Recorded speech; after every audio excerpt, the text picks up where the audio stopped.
I never imagined the words that would shatter me would come from an 8-year-old. My own granddaughter, spoken loud enough for a crowded restaurant to hear. And yet that night, those small, careless words opened a door to truths I had ignored for far too long. My granddaughter rolled her eyes, glanced straight at me, and repeated something she clearly hadn't invented on her own. She said I wasn't welcome to sit with them, because her mother called me an old burden. Laughter rippled around the table, even from my son, as if humiliating me was some harmless family joke. I rose quietly, choosing dignity over tears, and walked out without saying another word. Later that night, my phone buzzed with a message from David. No apology, no mention of what had happened, just a blunt question about whether the money I usually sent would still arrive the next day.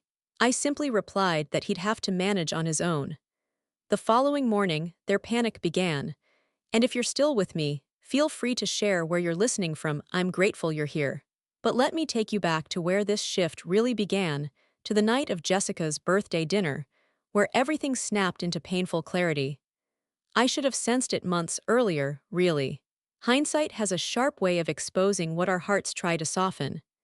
My name is Margaret Sullivan, Maggie to those who know me, a 67-year-old retired elementary school teacher who thought the hardest part of losing her husband Frank would be learning to live without his steady presence. I had no idea the real struggle would be realizing my own son had begun to treat me like a walking bank account. Frank passed 3 years ago. After that, I helped David and Jessica more than any parent should ever have to. I paid their mortgage when they said his construction business was faltering, covered surprise bills, created a vacation fund for my grandchildren, quietly handled private school tuition because Jessica refused to settle for public schools. I thought I was supporting my family. I didn't realize I was enabling their entitlement. The night of Jessica's birthday, she insisted on celebrating at an upscale restaurant downtown, a place far beyond what their budget allowed, unless you counted my monthly mortgage payments that kept their lifestyle afloat. No one ever acknowledged that, of course. I arrived right at 6, wearing my navy dress and the pearl necklace Frank gave me on our 25th anniversary. I've always believed family gatherings deserved a bit of grace. The hostess guided me through the busy dining room to a large round table where David, Jessica, and their children were already seated. David stood for a brief, obligatory hug. He sounded cheerful as he said I'd made it. I told him I wouldn't miss Jessica's birthday. My daughter-in-law offered me a tight smile, the same one she'd been giving me for the past 15 years. Jessica had always considered me too present, too opinionated, just too much. Lowe played with her food while Tyler tapped away on his phone, oblivious to everything around him. It felt like any typical family dinner, at least at first. Then Jessica's sister Karen arrived with her husband and their twin girls. The moment the girls sat down, the table filled with stories from their Disney vacation, private schools, designer outfits, the kind of life Jessica openly envied but couldn't afford without help. Jessica suggested all the little girls sit together near me. Lowe turned, stared right at me, and spoke those words that punched the air out of my lungs. She told me I couldn't sit with them because her mother said I was an old burden. A hush fell over the table, broken only by uncomfortable laughter. David actually chuckled and shook his head, as though his daughter's insult were adorable. Jessica smirked from behind her glass of wine. For a moment, I stayed seated, absorbing the reality of what I had just heard. My granddaughter, repeating comments she'd clearly overheard at home, had publicly labeled me a burden. And my only child found that funny. I rose slowly, placed my napkin neatly on the table, and said I wouldn't trouble anyone with my presence. David insisted Lowe was only being silly, still wearing a grin that showed he didn't grasp the cruelty of the moment. I asked whether she was truly being silly or just echoing what she heard from her parents. Silence swept around us. Jessica's smirk faded, but the wound had already been delivered. I gathered my purse and left that restaurant with what little pride I had left, leaving behind a table of people who seemed to view me as nothing more than a convenient source of money. During the drive home, everything replayed in my mind. 3 years of widowhood, 2 years of paying their mortgage, Emergency expenses I covered without a second thought. Tuition for schools Jessica insisted upon. All of it, and yet somehow I had earned the title of burden. Near 11 that night, David finally reached out. His text was short. He wanted to confirm whether I still planned to make the usual payment before the bank closed. No remorse, no acknowledgement of the hurtful scene, just a demand dressed as a question. My answer was simple: figure it out. I turned off my phone, lay down, and slept better than I had in months. Sometimes the strongest word a person can offer is simply no. But that moment, that tiny refusal, was only the beginning. By sunrise, I woke to 17 missed calls and 43 desperate messages. I started my morning with a kind of calm I hadn't felt in years. While my phone buzzed nonstop with frantic messages, I brewed my coffee, fed Whiskers, and savored my toast with homemade strawberry jam. It's remarkable how quickly a crisis appears when the endless stream of money quietly comes to a halt. David had written begging me to call.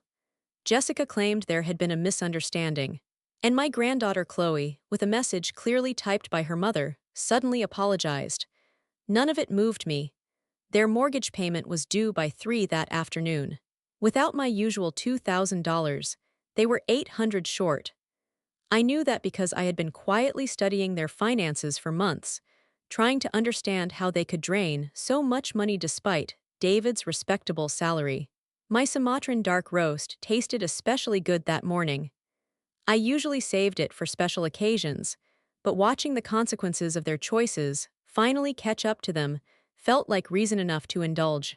At 9:15, my doorbell rang. Through the window, I spotted David's pickup in my driveway. He stood there with the same lost expression he wore at 16 while trying to explain the dent he'd put in my car. I opened the door with a cheerful greeting, telling him he was up early. He didn't return the smile. Instead, he pushed past me into the living room, demanding to know why I hadn't made the mortgage payment. I simply told him I hadn't. He reminded me, almost indignantly, that I had made the payment for 2 years straight. 24 payments. $48,000. I had done the math the night before, and saying the number aloud gave me a deep, quiet satisfaction. He insisted the business had been slow, but the bravado he'd shown the night before told a different story. I settled into Frank's old armchair. The one he always claimed was more comfortable than any throne, and reminded David how confidently Jessica had labeled me a burden in public. People who treat others that way rarely deserve steady generosity. His cheeks flushed. He tried to excuse Jessica's behavior, but I wasn't interested in excuses. He moved on to demands. He told me to call the bank and make the transfer. The audacity of it, not a word of remorse, not a single acknowledgement of the hurt they caused. Just entitlement, plain and simple. I told him, slowly and deliberately, that I would never make another mortgage payment for him. Not today, not tomorrow, not ever again. He stared at me as though I were speaking a foreign language. He said I couldn't possibly mean it. But I did.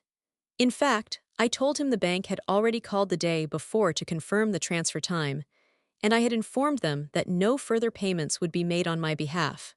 He accused me of overreacting to a childish comment, but this went far beyond a child's words. I wasn't punishing anyone. I was ending a pattern of being used. When he realized what that meant, the color drained from his face. Without my monthly payment, they couldn't keep their house. Without the house, they couldn't uphold the lifestyle Jessica insisted upon. Their entire illusion of stability was about to collapse. I stood, telling him our conversation was finished. I had garden club at 11, and he would need to sort out his own life from now on. He begged. He tried negotiating, threatening, promising apologies that would never be sincere. But something inside me had shifted for good. I finally understood that I didn't owe them comfort simply because we shared blood. After he left, I contacted my financial advisor, Martha, and scheduled a meeting for the next day. If I was closing the Bank of Maggie, I needed to decide what to do with the funds I had been pouring into a bottomless pit. That afternoon, Jessica appeared at my door in tears, swearing things would change. I offered her tea, listened politely, and sent her away empty-handed.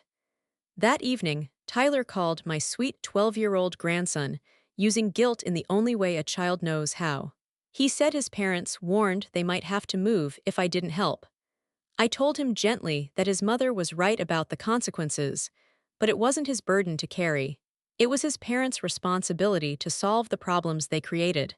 He whispered that I always fixed everything. His innocence nearly made me waver. Nearly. I reminded him softly that sometimes adults must fix their own mistakes. And I hoped, truly, that they would. But a month later, a foreclosure notice appeared on their door. Tyler sent me a photo along with a heartbreaking message asking if I was really going to let them become homeless. I was sitting in my garden when that text arrived, surrounded by the roses Frank always said I had a gift for growing. It struck me then, the same hands that nurtured life could also stop enabling destruction. The notice gave them 90 days to bring their mortgage current, 90 days to take responsibility, but instead of planning, they launched what I came to call their campaign to break Grandma. The guilt tactics came first. Jessica left tearful voicemails insisting the children would suffer. David appeared on my porch with dramatic emergencies he hoped would sway me. Even my neighbor, Mrs. Henderson, had been pulled into their mission, gently suggesting that it was sad to watch a family fall apart over money. I told her money wasn't the issue at all. Respect was. In the second week, their efforts intensified. K.H. Lowe's teacher called, explaining that K.H. Lowe told her classmates her grandmother was making her family homeless. The teacher asked if I could find it in my heart to help. I calmly explained that the parents earned more than enough to support their home, but chose a lifestyle they couldn't sustain unless I kept subsidizing their choices. I wasn't making anyone homeless. I was refusing to fund irresponsibility. The third week brought my sister Patricia into the conflict, a woman who only called when she needed something. She accused me of embarrassing the family and insisted Frank would be horrified. I told her Frank would have been horrified by a son who laughed when his daughter publicly insulted her grandmother. Frank valued respect, something Patricia clearly forgot. But the real shock came in week 4. My attorney called to inform me that David had filed for conservatorship, claiming I was no longer capable of making sound financial decisions. He argued I showed signs of diminished mental capacity and needed him to take control of my finances. My own son had tried to strip me of my independence, all because I finally said no. I assured the attorney there was no misunderstanding regarding my mental clarity. In fact, I felt sharper than I had in years. After we hung up, I sat in Frank's chair and laughed until my eyes filled with tears. David had just made a mistake he would never recover from. He had escalated a simple financial boundary into a legal battle, and he had no idea who he was taking on. The next morning, I contacted Harrison Blackwood and Associates, the most respected family law firm in the city. They specialized in protecting older adults from financial exploitation by their own relatives. During our consultation, attorney Sarah Blackwood explained that what I was experiencing was far more common than people realized. Adult children who depended on their parents' money often resorted to legal intimidation when the funds stopped flowing. I asked Sarah plainly whether David could truly have me declared incompetent. She explained that while he could attempt it, he would need medical evaluations, psychological assessments, and clear proof of genuine cognitive decline. From our conversation alone, she assured me it was obvious that I was perfectly capable. If anything, refusing to bankroll an ungrateful family showed excellent judgment. When I asked what we could do next, Sarah's smile held a sharp edge. She said we would defend vigorously and then take the offensive. Financial elder abuse was a crime, she reminded me. If David had been manipulating me for money while allowing his household to mistreat me, we could pursue charges. I told her I didn't want my son in prison. She acknowledged that, but added that the mere possibility of prosecution often brought situations like this to a swift end. Driving home, I felt something I hadn't felt in years: anticipation. If David wanted a serious fight, then so be it. He had challenged a 67-year-old woman who spent 40 years managing classrooms full of unruly children, balanced household finances through multiple recessions, and cared for a husband battling cancer without losing her composure once.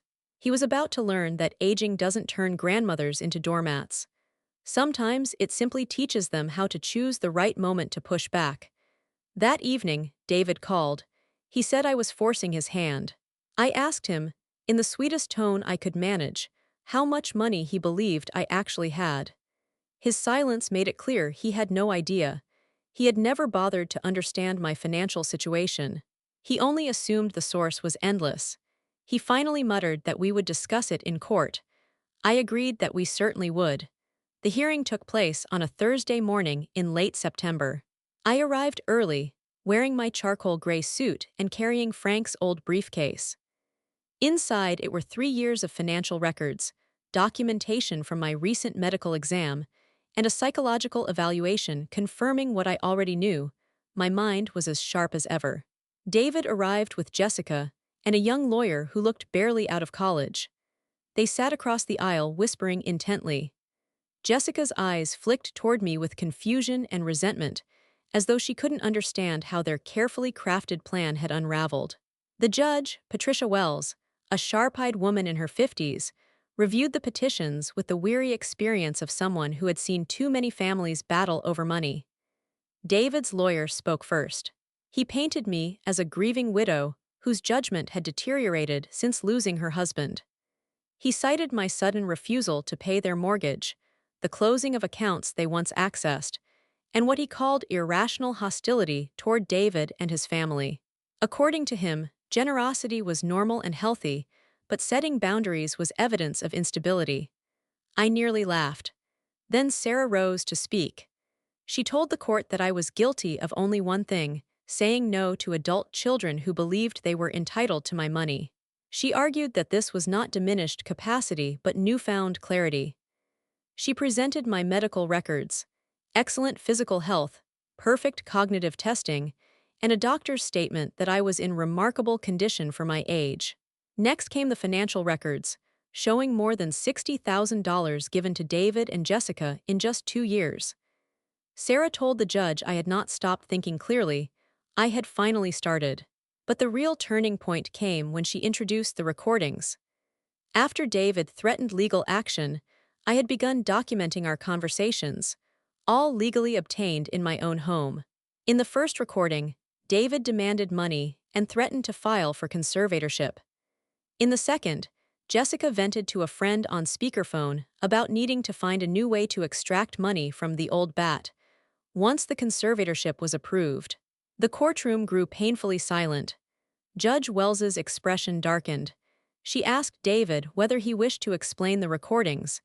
He stammered something about context, but the judge cut through it easily. There was no context that justified discussing strategies to access my money while mocking me behind my back. She reviewed her notes, then delivered her ruling. The petition for conservatorship was denied. Additionally, she was referring the case to the district attorney for investigation of possible elder financial abuse. The gavel dropped, and with it, David's elaborate plan disintegrated. Outside on the courthouse steps, Sarah and I watched David, Jessica, and their lawyer arguing near their car.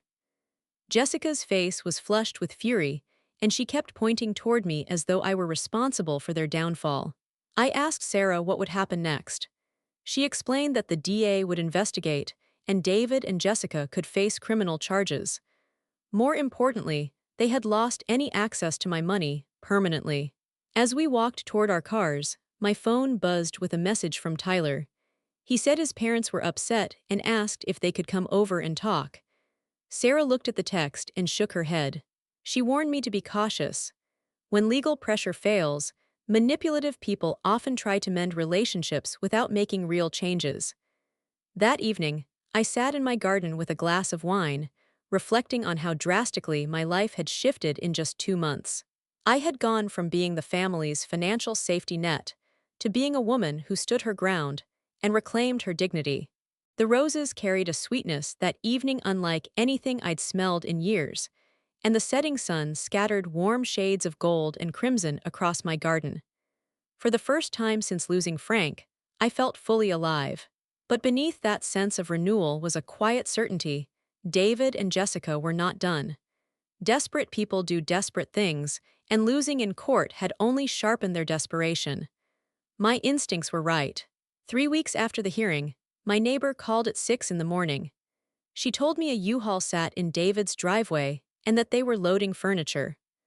I walked to my bedroom window and watched the chaotic scene unfold, boxes stacked haphazardly, friends helping them move with the frantic energy of people escaping something or running toward something equally reckless. My phone rang. David. He told me they were moving, trying to sound upbeat. They were headed to Phoenix, he said, staying with Jessica's sister until he found construction work. I offered polite congratulations and mentioned how excited the children must be. Then he told me the children weren't going. He expected Tyler and Chloe to stay with me. The shock nearly made me drop the phone. They were attempting to abandon their children while fleeing the consequences of their own choices, and assumed I would provide free childcare until further notice. I asked him slowly, carefully, to clarify his intentions. He tried to make it sound reasonable. He insisted it was only temporary, only until they settled in.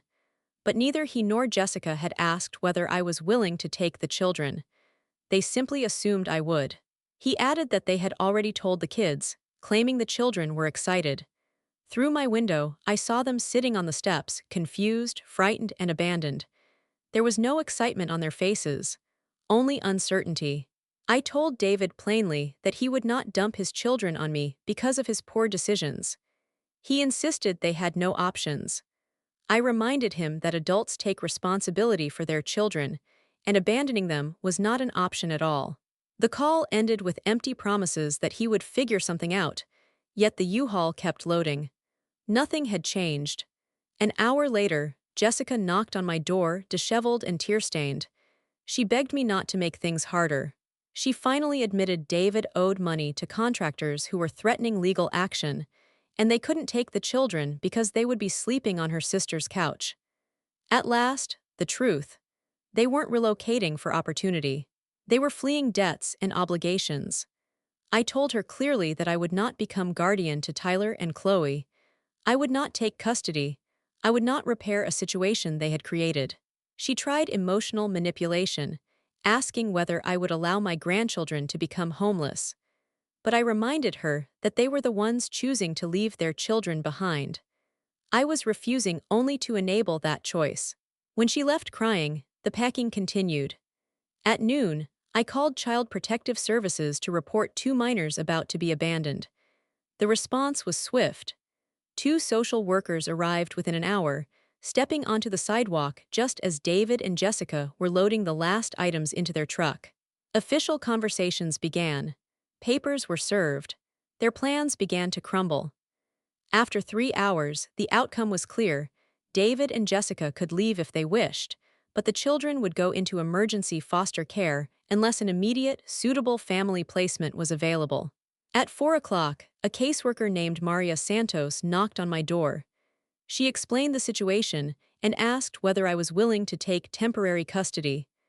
I told her I could not. She understood and assured me the children would go to an excellent emergency placement within the district. Through the window, I watched Tyler and Chloe clutching small suitcases, sitting on the curb while their parents argued nearby. My heart nearly cracked when Chloe looked toward my home with tears streaming down her cheeks. Almost, but not quite. I had learned hard lessons these past months. Sometimes the most loving act is refusing to cover for destructive choices, even when the fallout hurts everyone involved. David and Jessica left for Phoenix that evening without looking back. The children were taken to stay with the Morrison family, experienced foster parents, accustomed to emergency cases. That night, I sat in my garden with a heavy heart, wondering whether I had done the right thing. Had I protected the children from parents who would abandon them inevitably, or had I failed them as a grandmother? Time would answer that question. But one thing was unmistakably clear. David and Jessica had revealed their true nature when faced with adversity. And sometimes, children learn their most important lessons from the consequences their parents bring upon themselves.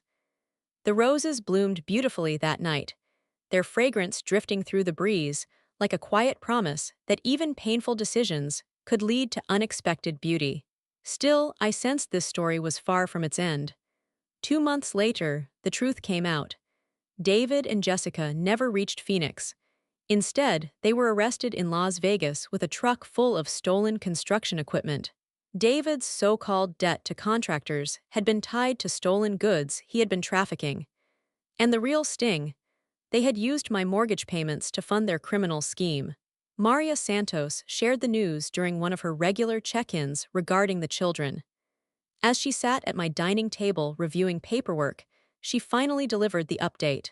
David and Jessica were charged with theft, receiving stolen property, and transporting stolen goods across state lines. Prison time was almost guaranteed. I steadied my coffee cup and asked how serious the charges were.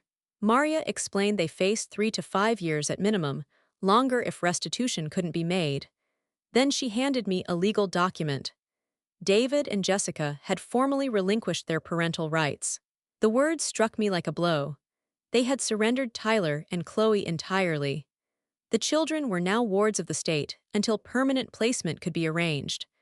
I stared out the window at the normalcy of my neighborhood, Mrs. Henderson watering her plants as if the world hadn't shifted under my feet. I asked whether the children would stay with the Morrison family permanently. Maria explained that wasn't guaranteed. The state preferred placing children with relatives when possible, and I would receive first consideration as their grandmother. The irony was impossible to ignore. 3 months earlier, David and Jessica tried to force their children onto me so they could run from responsibility. Now, after abandoning them and facing prison, the state was asking whether I wanted custody. I asked whether David and Jessica's attempt to have me declared incompetent would affect my eligibility. Maria smiled gently and shook her head. Judge Wells's ruling, explicitly noting my strong mental capacity, combined with the criminal charges against my son, painted a clear, undeniable picture. It showed exactly who the responsible adult in this family truly was. After Maria left, I settled into Frank's old chair and tried to make sense of everything. It was no longer a matter of David being careless with money or emotionally manipulative. My son was a criminal, someone who had stolen from his employers, and used my financial support to fuel his illegal schemes. Every mortgage payment I had made over the past 2 years hadn't helped a struggling young family. It had propped up a criminal operation. My generosity had been funding theft. What stung the most was realizing I might have seen the truth months earlier if I had paid attention to the right clues. David's so-called slow construction business contrasted sharply with the expensive clothing Jessica flaunted. They constantly complained about money while posting photos of vacations on social media. Work projects David mentioned never seemed to be completed. I had been so focused on being a good mother and grandmother that I had ignored every red flag. But that was the old Maggie. The new Maggie was choosing differently. The next morning, I called Sarah Blackwood and scheduled an appointment to begin discussing custody proceedings. After that, I contacted the Morrison family to ask whether I could visit Tyler and Chloe over the weekend. Their home was a welcoming 2-story colonial, with toys scattered across the lawn and children's drawings displayed on the refrigerator. Linda Morrison greeted me with genuine warmth. She assured me that the children talked about me constantly and would be thrilled to see me. Tyler and Chloe were playing board games when I walked into the living room. They both looked healthier than I had seen them in years. Tyler had filled out a little, and Chloe's constant tension seemed to have eased. Chloe threw herself into my arms with an enthusiasm I hadn't witnessed since she was very small, before Jessica had trained her to think of me as a burden. I asked her how she was settling in. She told me she loved it there, pancakes on Saturdays, help with homework, and a sense of calm she had never known. Then she added something that made me pause. She said she wasn't scared all the time anymore. I asked her gently what she had been afraid of. She told me about her parents fighting over money, about angry phone calls, and about nights when David threw things. She told me about the silence in the house, not peaceful silence, but frightening silence. Tyler nodded in agreement. He said their mother cried often when she thought they couldn't hear, and their father was always furious about something. It became painfully clear that David and Jessica's financial chaos had been more than poor budgeting. They had created an unstable environment for their children, one filled with fear, uncertainty, and emotional neglect. I stayed with them for 3 hours, and by the time I left, two truths were unmistakable. First, Tyler and Chloe were thriving for the first time in years. Second, they deserved guardians who valued their well-being above convenience or personal gain. That evening, I called Sarah. Without hesitation, I told her I wanted to file for custody. She asked whether I was certain. Raising two children at my age was no small commitment. Adoption was even a possibility. She reminded me that it wouldn't just be helping occasionally. It would be full-time parenting again. School events, teenage challenges, college planning, emotional support, and everything in between. I looked around my quiet house, seeing it differently. The empty bedrooms, the large kitchen designed for family meals, the garden with room for playsets and laughter. I thought about the months I'd spent discovering my own strength. I told Sarah I was healthy, financially secure, and fully aware of what the past 3 months had taught me. I was ready, and the children deserved someone who wouldn't fail them again. She told me we would begin immediately. The custody process would take time, but I wasn't worried. I finally knew exactly what I was fighting for, not against someone, but for something meaningful. Before anything else, though, I needed to transform my life and my home. Being a full-time grandmother at 67 required real planning. The old Maggie might have been overwhelmed. The new Maggie was already searching online for bunk beds. The custody hearing was scheduled for December 15th, exactly 6 months from the day David and Jessica drove away from their children. I arrived wearing my navy suit, carrying a thick folder of character references, financial documents, and a detailed parenting plan I created with a counselor. Tyler and Chloe sat with Maria Santos in the front row, dressed neatly, nervous but hopeful.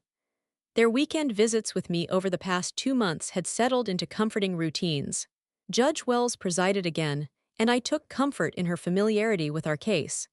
She asked if I understood the magnitude of what I was petitioning for. I answered honestly. I had raised one child already, though his outcome hadn't turned out as I hoped. The courtroom chuckled gently, breaking the tension. I added that I had learned from past mistakes and would do better with a second chance. The hearing progressed smoothly.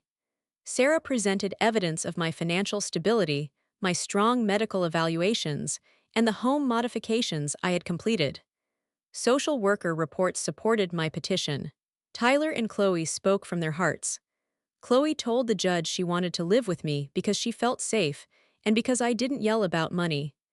Tyler explained that my house felt like home, that he could ask me questions without fear. Then Linda Morrison requested permission to speak.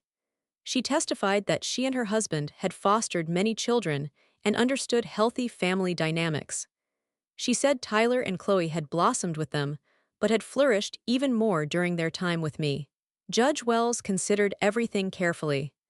Then she issued her decision. Permanent custody of Tyler and Chloe would be granted to me, effective immediately. The gavel fell, and suddenly I was responsible for two children again at 67 years old. Tyler and Chloe rushed into my arms, beaming. For the first time in a long time, everything felt exactly right. The transition into full-time parenting happened quickly. Within a week, the children had moved in. Tyler took the larger spare room, now painted blue and furnished with a desk and shelves for his growing library. Chloe made the smaller room her own, a bright, joyful space filled with art supplies and stuffed animals. The first weeks were hectic. School schedules, meal planning, endless laundry, the lively chaos of young children. But it was good chaos, purposeful, loving, grounding. The biggest surprise was how much I loved being needed again, not for money or convenience, but for guidance, support, and affection.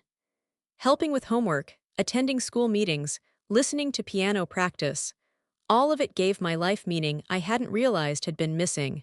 Christmas arrived, peaceful and genuine, unlike the stressful holidays they'd endured before. As we opened presents, Chloe asked a question that stopped my heart. She wanted to know if they could call me Mom. She said the kids at school didn't understand their situation, and calling me grandma didn't make sense anymore. I looked at these two children, resilient, wounded, hopeful, and felt such deep gratitude for the journey that had brought them to me. I told them I would be honored. Tyler confessed he'd already listed me as mom on school forms. It was more than okay. It was perfect. But even as life settled into a new rhythm, I couldn't shake the feeling that David and Jessica's chapter wasn't closed. Prison sentences end. People who blame others rarely change behind bars. Caution proved wise. In February, a letter from Jessica arrived, written from county jail. It was filled with manipulative promises of change, pleas for forgiveness, and thinly veiled expectations of reconciliation. A week later, a letter from David arrived, angrier in tone. He accused me of destroying his family and turning his children against him. He promised he would make things right once he was released. I took both letters to Sarah. She immediately filed motions to block any future contact rights and instructed me to save every communication. She warned that if the tone escalated further, we should consider restraining orders. Sarah didn't mince words during our meeting. She warned me that people who refuse to accept responsibility often grow more dangerous, not less. David had created an entire story in his mind where I was the villain, and that made me a potential target when he eventually walked free. When I asked how long we had, she estimated 2 to 3 years with good behavior, but urged me to prepare for the worst now, while we still had time to build proper legal protection. That night, I sat in the garden with a cup of tea while Tyler and Chloe chased fireflies across the grass, their laughter echoing through the twilight. They were finally getting the peaceful childhood they deserved. I had worked hard to give them stability, and I refused to let their biological parents drag them back into chaos. David claimed he intended to make things right one day. Perfect, because there were things I intended to make right too. The old Maggie reacted to crises created by others. The new Maggie anticipated threats and dismantled them before they grew teeth. David thought prison was the worst thing that had happened to him. He had no idea that underestimating his mother would cost him far more. The first sign of what was coming arrived on a Tuesday morning in March, as I flipped pancakes for Tyler and Chloe. Detective Rodriguez from the Financial Crimes Unit called, explaining she needed to discuss the mortgage payments I'd made. Her tone alone told me this wasn't a simple follow-up. After the children left for school, she came to my home carrying a thick file.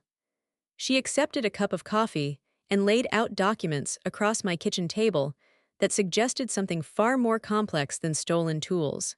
She asked how much I knew about David's work. I admitted the truth, not much. I thought he managed projects for a construction firm. She corrected me gently. He was an equipment operator with access to valuable machinery. And what they had uncovered was staggering. He hadn't merely been stealing equipment. He was part of an organized theft ring operating for nearly 5 years. She showed me photographs of construction sites, heavy machinery with altered serial numbers, warehouse facilities, and forged shipping papers. It was a sophisticated, multi-state operation. David's part involved identifying targets, providing inside information, and exploiting his access. When I asked how much money was involved, she said the ring had moved over $2 million worth of stolen equipment. Then she told me the part that made my stomach twist. My mortgage payments, every dollar I gave him, had been used to fund operational expenses, vehicle rentals, storage facilities, document forgeries, and even bribes. For 2 years, I had unknowingly financed organized crime. I asked whether I was in legal trouble. She assured me I wasn't. The evidence clearly showed I'd been deceived, but she needed my full cooperation. She explained that David and Jessica's arrest in Las Vegas had cracked the entire investigation open. Faced with federal charges, David began naming others involved in exchange for a reduced sentence. The problem was that he was also trying to rewrite his role, portraying himself as a victim coerced by more experienced criminals. I wasn't surprised. Nothing was ever David's fault. But then Detective Rodriguez's expression shifted. David wasn't just lying to minimize his involvement. He was claiming I was part of it. He had told investigators that I encouraged the crime because the profits were benefiting the family. He claimed I knowingly used mortgage payments to disguise stolen funds. For a moment, everything inside me went still. My coffee cup slipped from my fingers and shattered on the kitchen floor. He wasn't just refusing responsibility, he was willing to destroy me to save himself. I told the detective I had extensive documentation of every transaction, message, and conversation. She assured me they had reviewed my records and spoken to my attorney. My story was consistent and well documented. But David's accusations meant I would likely need to testify at the federal trial. After she left, I sat in the garden again, trying to absorb the truth. The boy I raised in this house, the son I taught right from wrong, was willing to sacrifice his own mother to escape accountability. That afternoon, I scheduled an emergency meeting with Sarah. Then I called my financial advisor and requested a full audit for the past 5 years. If I had to testify, I wanted every detail in order. But the real shock came that evening. After dinner, Tyler approached me with an expression far older than his 13 years. He asked quietly if he could tell me something about his father's work. I put down the dish towel and gave him my full attention. He explained that last summer, before everything unraveled, he overheard David talking to some men in their garage. They discussed stealing equipment and altering serial numbers. Tyler hadn't understood everything, but he knew it was wrong. My heart clenched. I asked whether he had told anyone at the time. He said he tried to tell Jessica, but she dismissed him and warned him never to repeat what he'd heard. Tyler told me that, when he tried to warn Jessica about the suspicious conversations he'd overheard in the garage, she shut him down immediately. She said repeating such things would get David in trouble with his boss. Of course, she silenced him. She'd known exactly what David was doing and chose to protect criminal activity rather than protect her own child. I told Tyler he would need to share what he heard with the investigators. He nodded with a maturity that belonged to someone far older than 13. He said he wanted to tell the truth, even if it made his father look bad, because David had made his own choices. At 13, Tyler understood what David never had. Actions have consequences, and responsibility matters more than blame. That night, I sat in Frank's old chair again and realized something important. David's attempt to implicate me had given me the clarity I'd been avoiding for years. The old Maggie would have been devastated by her son's willingness to sacrifice her for his own benefit. The new Maggie felt only resolve. Tomorrow, I would begin preparing for the fight of my life. If David thought he could destroy me to save himself, he was about to learn that some mothers become far more formidable when their children or grandchildren are threatened, even if the threat comes from their own blood. The federal trial began on a blistering Monday morning in September, exactly 1 year after David and Jessica fled to Phoenix. I waited in the witness room wearing my charcoal suit, reviewing the testimony I'd practiced for weeks with federal prosecutors. Tyler sat beside me. Now 14, he had grown 3 inches and carried a confidence built from the stability he'd found in our home. Today, he would testify against his own father. I'd never been prouder of him. Assistant U.S. Attorney Sarah Chen appeared and told me gently that I was up first. She reminded me to tell the truth and let the evidence speak for itself. The courtroom was larger than I expected, filled with attorneys, investigators, defendants, and families connected to the case. David sat at the defendant's table wearing an orange jumpsuit, looking older and harder than his 43 years. When our eyes met, there was no warmth, only cold calculation. I took the oath, sat in the witness chair, and faced the jury, 12 strangers who would decide whether David's lies could hold any weight. Prosecutor Chen began with simple questions about my relationship with David, the mortgage payments, and my understanding of his job. I answered clearly, providing dates and details. She asked whether I had knowingly provided money for criminal activity. I told her absolutely not. I believed I was helping with legitimate household expenses. She asked whether David ever mentioned theft, fraud, or illegal sales. He never had. He'd only complained about slow work and overdue bills. Then came David's attorney, a sharp woman who had clearly been trained to make me look complicit. She asked why I had asked so few questions about where the money went. I said I trusted my son, a trust that had turned out to be a mistake. She asked if it seemed suspicious that David needed the same amount every month. I pointed out the mortgage was a fixed expense. Then she pressed harder. She asked whether I had ever verified that my payments were actually going toward the mortgage. This was the moment I had been preparing for. I reached into my purse and lifted out a manila folder. I explained that 2 months before I stopped sending money, I hired a private investigator because something felt wrong. A murmur swept through the courtroom. This was new evidence, not previously disclosed, in open court. I told the attorney that the investigator discovered my money wasn't being used for the mortgage at all.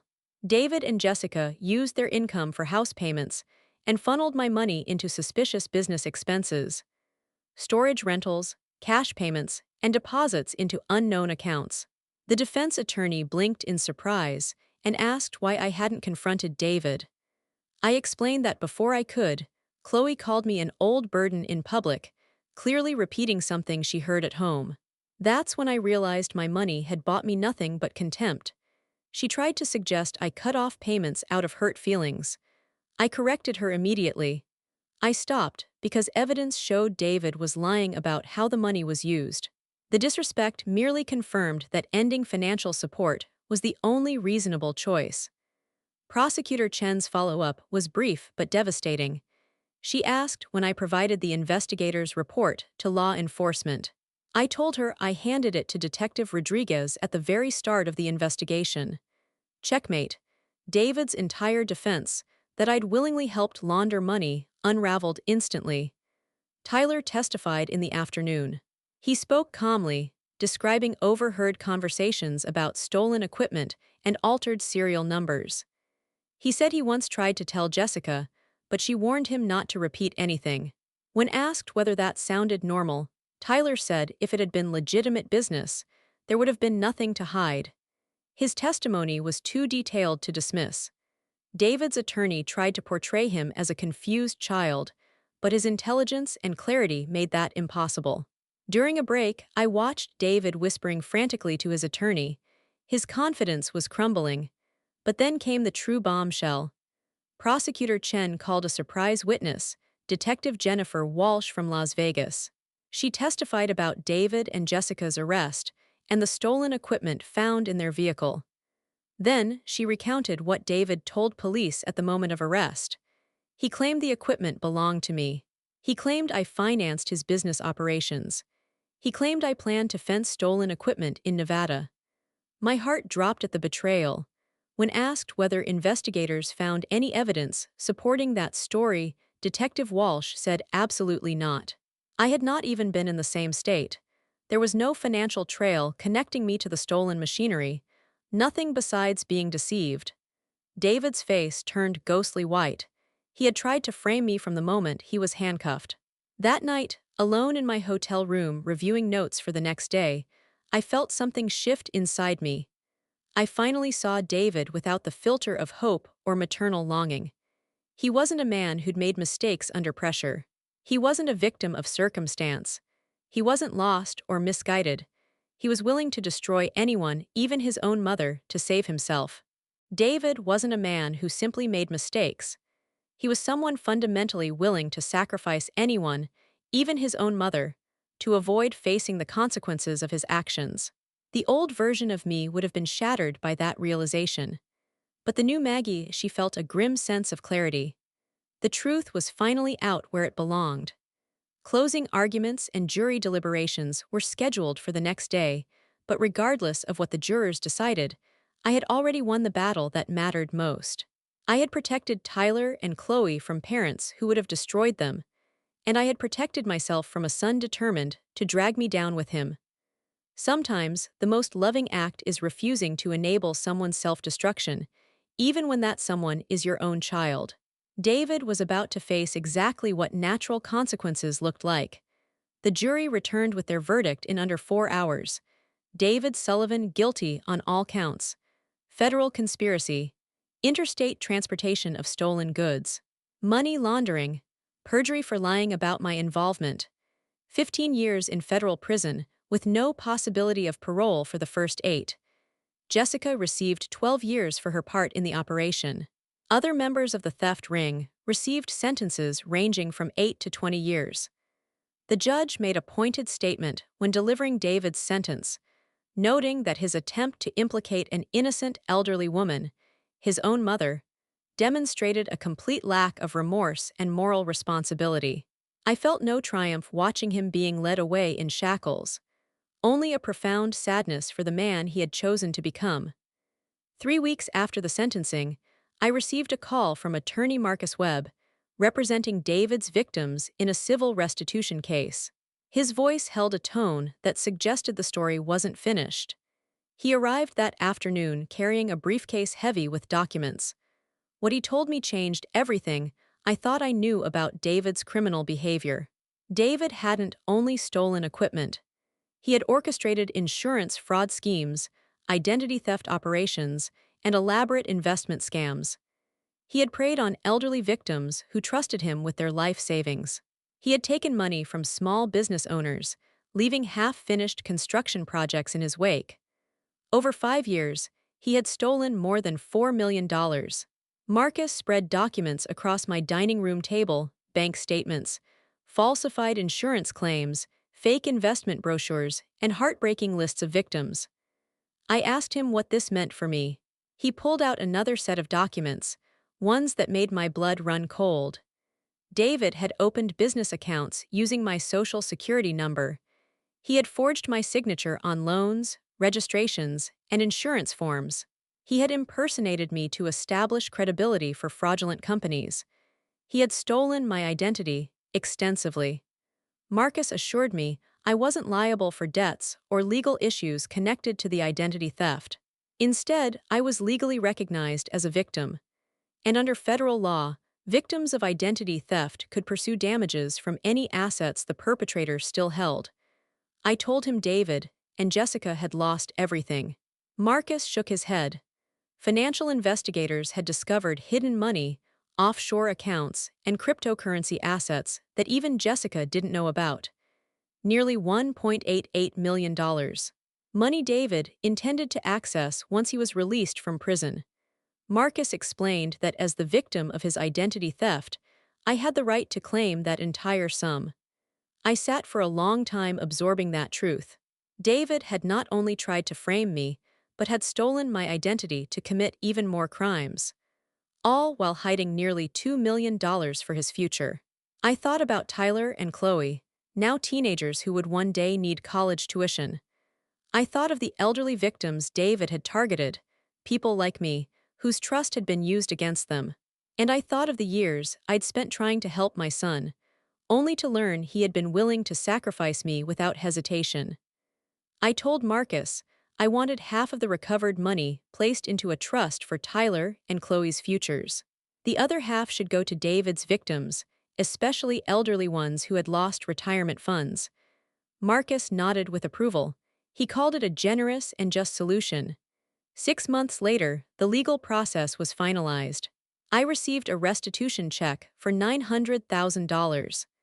The remaining funds went to the victims who had been harmed by David's schemes, helping restore a portion of what he had taken.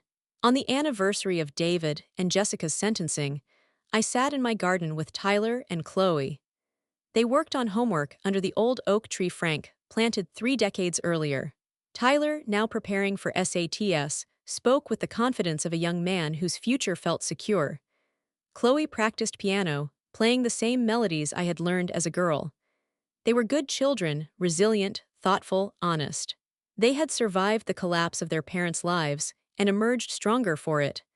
They understood integrity because they had seen what happens when people choose its opposite. Chloe paused her music and looked up at me. "Mom Maggie," she asked softly, "do you think Dad will try to contact us when he gets out?" I considered the question carefully. David would be eligible for parole when Tyler was 26 and Chloe 23, grown adults who could make their own decisions. "He might try," I said truthfully. "But by then, you'll be old enough to decide what kind of people you want in your lives." Tyler closed his textbook and said with quiet maturity that if his father hadn't learned anything, he wouldn't want him near their futures or their children someday. At 16, Tyler already understood what David never had. Family isn't defined by blood. Family is defined by love, respect, responsibility, and the willingness to stand by one another. As the sun dipped behind the horizon, I reflected on how far we had come.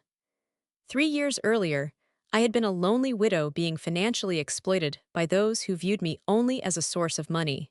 Now, I was surrounded by children who loved me for who I was, not for what I could give them. My life was full, not of wealth or comfort, but of meaning. Sometimes the most loving thing you can do is refuse to enable someone's destruction, even when it means losing people you once believed you couldn't live without. Sometimes boundaries save lives, not just your own, but the innocent ones caught in the wake of others' choices. David had taught me something without meaning to: respect is not owed. It is earned through actions, not titles or DNA. That year, the roses in Frank's memorial garden bloomed more beautifully than ever. Their fragrance drifted across the evening breeze, like a whispered promise of new beginnings and second chances. For the first time since losing Frank, I felt grateful, not for the life I'd lost, but for the life I'd built. The old Maggie had been a victim. The new Maggie was a survivor, someone who had learned the difference between being generous and being used, between being loving and being naive. And that, I realized, was worth every painful step that had brought me back home to myself and to the family I was truly meant to protect.